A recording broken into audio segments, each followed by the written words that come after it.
Hello, everyone. It is Misha Green, DC editor. It's so good to be with you all today. It's been a while. As you all know, I've been traveling back and forth and serving as a caregiver to my mother and stepfather. And so I appreciate all our Afro viewers who are understanding of that. But I've missed you all so much. And I'm back because we got really important news to deliver to you all right now. And I am very happy and honored to have Mrs. Phillipa Johnston, who is the president of the Cameron Grove Community Association Incorporated. And she's going to tell us a little bit about what's going on in her community at Cameron Grove and why some of the residents there are speaking out and speaking up about something that's going on Central Avenue on 214.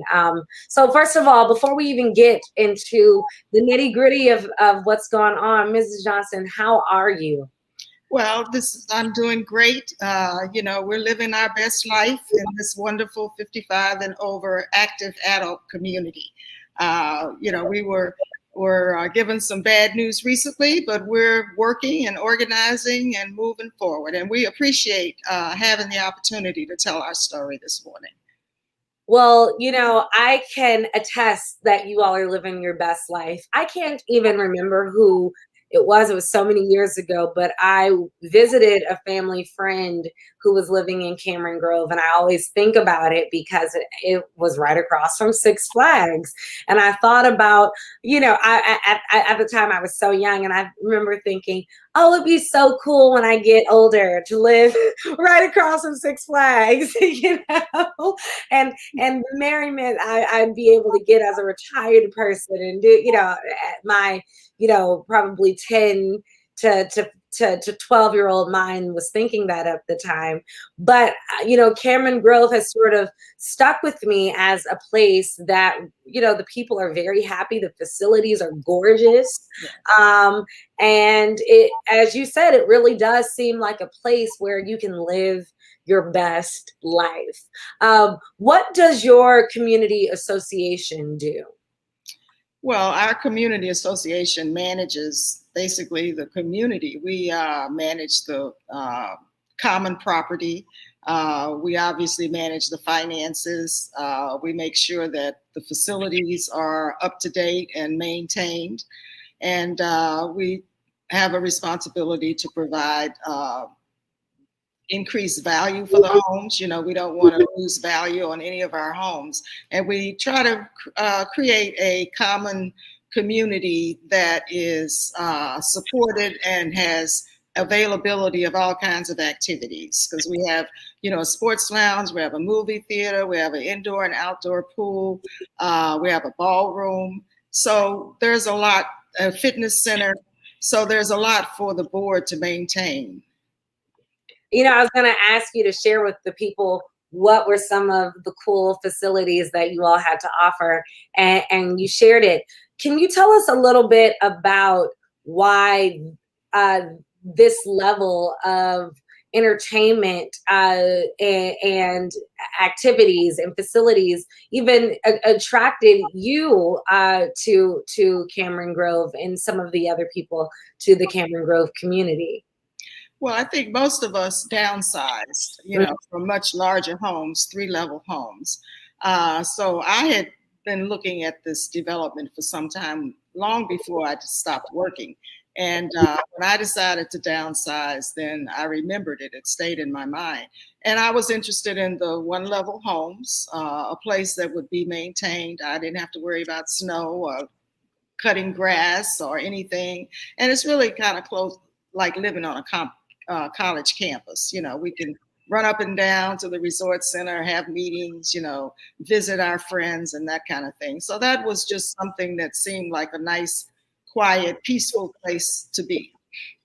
Makes perfect sense. And without ruining your words and passion for what's going on, it seems like the peace is being threatened right now. Can you tell us what's going on? Absolutely. Well, there is a proposed development across the street, adjacent to Six Flags, 25 acres. We found out about this, I guess, about 3 weeks ago. The developer did come and present his plan. We had no idea that he was as far along on the plan as he is.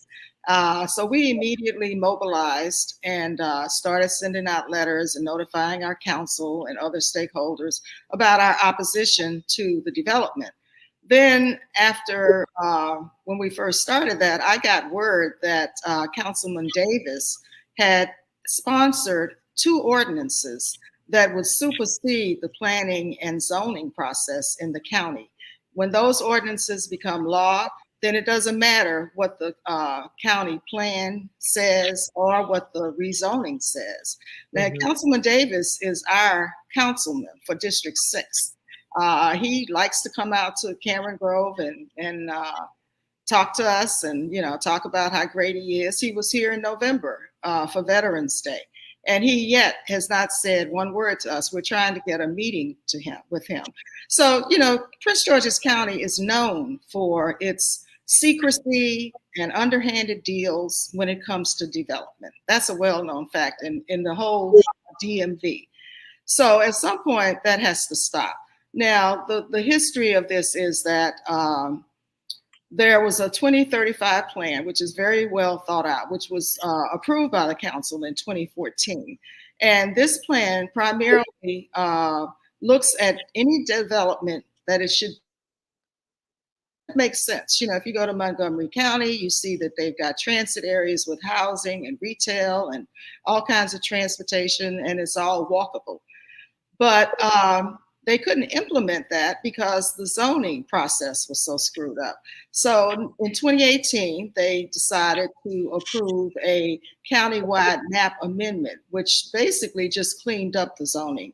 Now, the acreage in question across the street was zoned residential before the CMA, the countywide map amendment, and then it's still zoned residential. So this amendment, this ordinance from Councilman Davis is what's called a targeted zoning, a targeted intensification of the zone by adding on mixed use zoning. And that actually is against the council's policies. The planning board, which actually is not the authority figure in this regard, doesn't really agree with there being a targeted development. So that means you make a zoning change just so this development can go through. And the ordinance is such that they don't describe the property that it's associated with. So, you can look at the ordinance and you don't know if that has anything to do with the development or not. Now, we were smart enough to figure that out, but it's just a process that is not transparent and does not allow homeowners and others along the 214 corridor to participate and let our voice be heard before the sponsorship of an ordinance. So you're saying that you've talked to Councilman Davis on other instances. He was just at your community Veterans Day, so November 2020, and you all had no idea this was going on up until 3 weeks ago. That's correct. And I guess at this juncture, are they so far along that you're feeling you can't do anything about it, or what is sort of you all's next steps? I know that you've protested. I know that you've attempted to get a meeting with Councilmember Davis, but what is going on, and what can you do to fix it? Okay. Well, first of all, he's not so far along that we can't have some intervention.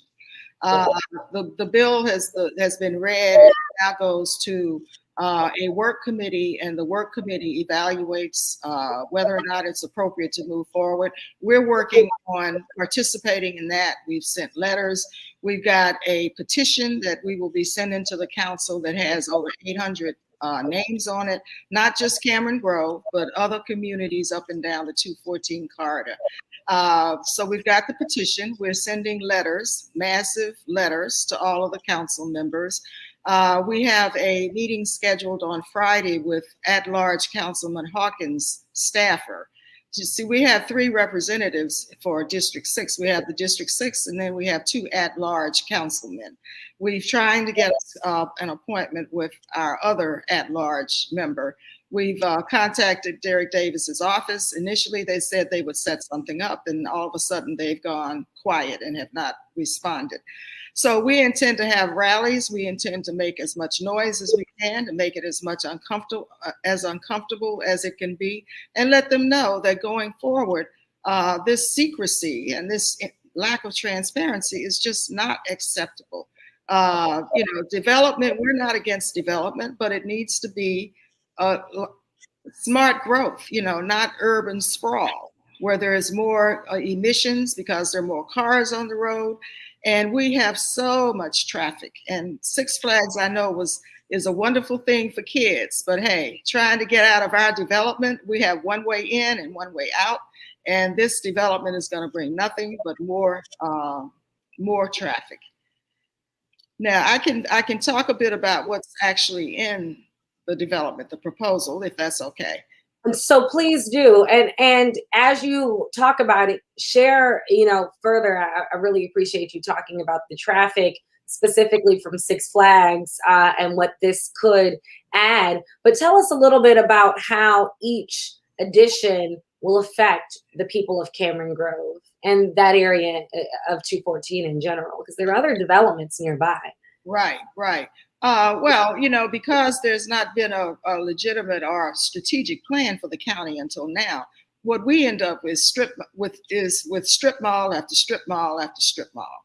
And those strip malls are in disarray. There's about 5 or 6 of them that are within 1 to 5 miles that have retail and where there's a lot of vacant storefronts.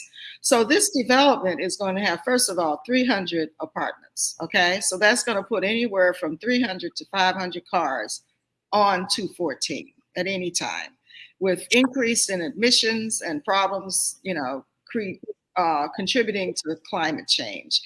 There's a convenience store. Now, we have a convenience store within a half a mile on each side of the entrance to Cameron Grove. There's a gas station. Now, we have gas stations, probably 5 or 6 within 1 to 5 miles of our intersection. The retail, again, we're fearful that it's not going to be supported, and we'll end up with some more low-paying jobs and some more vacant retail. So those are basically the considerations. Oh, and they also had spoken about an entertainment venue, and that would bring, again, a lot of people out of the county.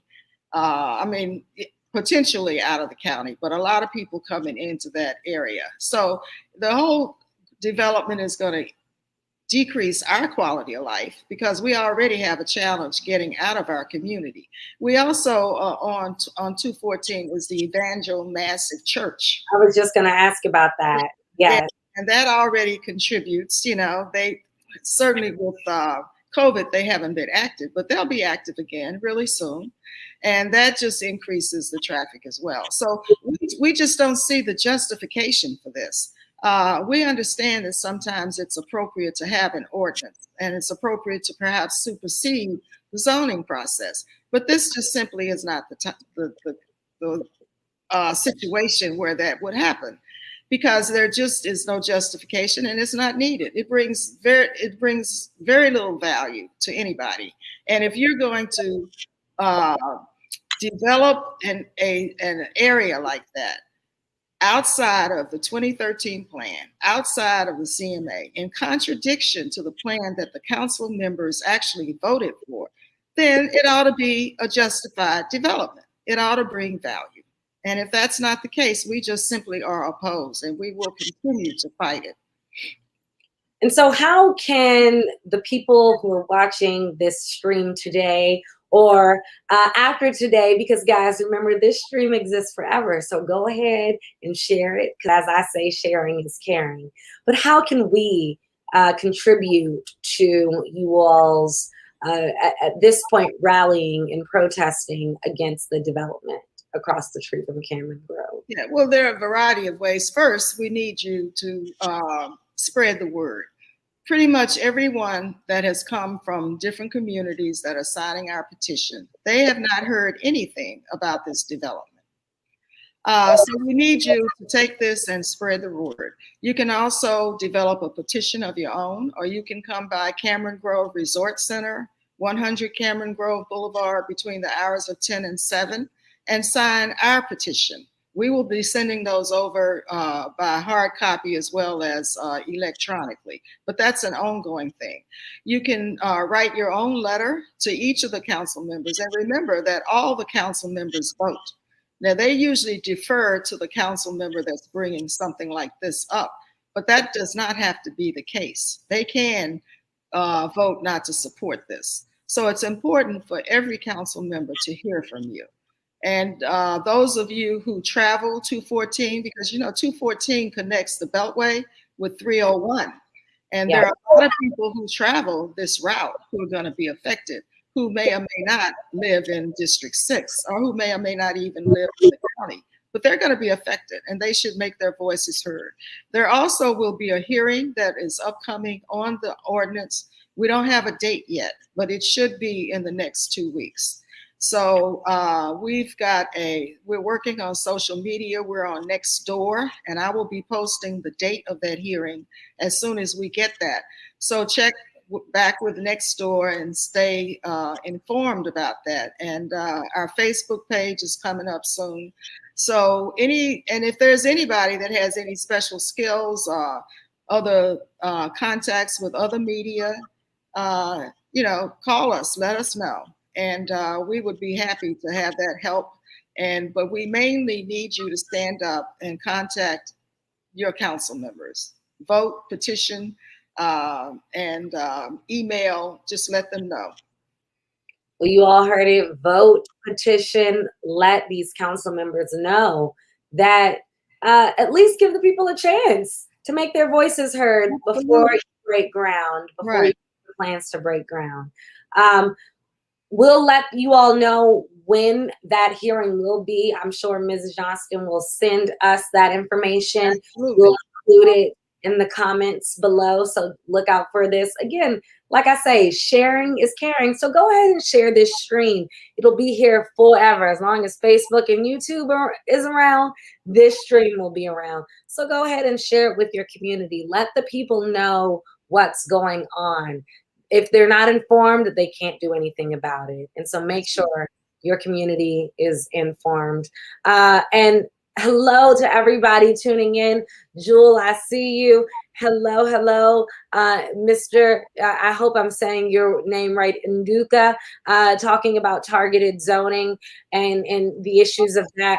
And guys, do your research, because, Mrs. Johnston came very informed with the issues and why it's not necessary, and she and the community feel it's not necessary, and why the method that Council Member Davis and the council has gone about doing this does not seem fair. So go ahead and do your research, everybody, so that when you write your letter, you are also informed and ready to go. Again, thank you so much, Mrs. Johnston, for being here today and for sharing your truth and for your level of transparency. Is there anything else you want to add before we wrap? No, I don't think so. I think you've helped us cover, exactly what we want. So just as you summarize, make your voice heard. Absolutely. Well, you all know we are the Afro, the Black Media Authority, and we're here to inform and educate you about what's happening all around the Black community, but right in your community as well. And so, guys, make your voices heard. I know we have a lot of people in the area tuning in, so stand up and speak out. Take care, be safe, wash your hands, and remember, Black Lives Matter. Okay, thank you, Misha. Thank you.